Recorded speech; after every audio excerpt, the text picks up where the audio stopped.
আবার করতে হবে, আমি প্র্যাকটিক্যালি করতে হবে। কালকেই আমি গতকালকে ট্রাই করছিলাম। এই যে এই রানিং পার্টটাই এটার ভিতর করবো, এটা দিব, এটা বুঝতে পারছেন? এবার এই মানুষটাকে আমি অবজারভেশন করবো, দেখবো মেজারমেন্ট নিব যে কী পরিমাণ নেব। হেলদিটা কিরকম, একটা বড় করবো আর আরেকটা ছোট করবো, ওই মানুষের উপরে নির্ভর করে। ওপরে যে টাইট দিবে এই মাথাটা আর একটা এই যে গিরা দিবে।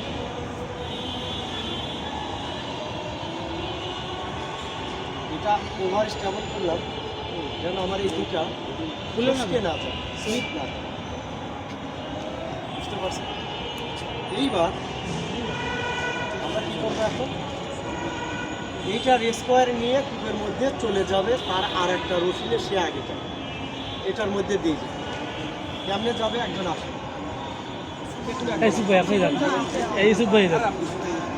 ঠিক আছে, পুরোপি ঠিক আছে।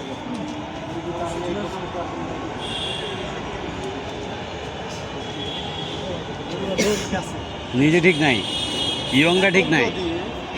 বলা লাগে না, যদি আমার শালিকে যদি এখানে আসতো আগে আমার তাহলে কি করবো, এটা আমরা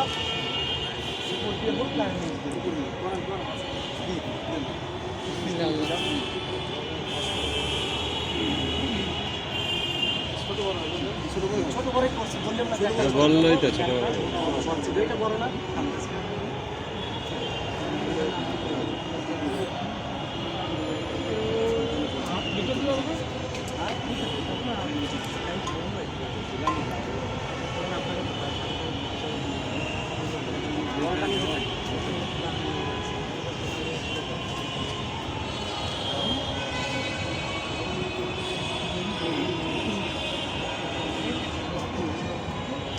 যখন এভাবে উঠাতে পারি আর যদি দাঁড়ানো অবস্থা উঠে তাহলে এটা পিছনের দিকে আমরা বুঝছেন, পিছনের দিকে ঘুরে দিতে হবে। যদি আমরা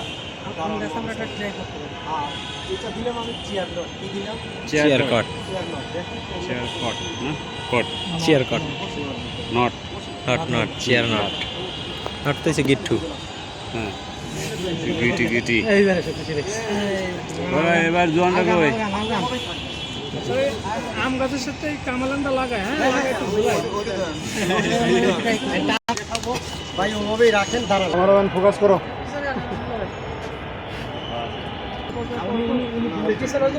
দূরে দেখতে হবে। ক্যামেরাম্যান ফোকাস করো।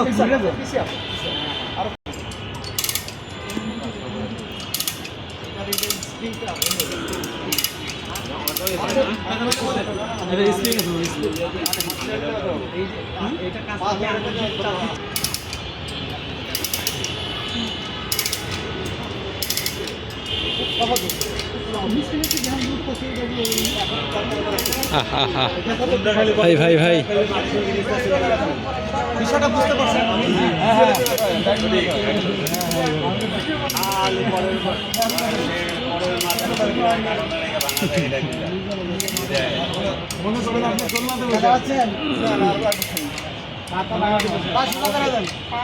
আমরা আমাদের প্রয়োজন অনুযায়ী ওনাকে ঠিক আছে।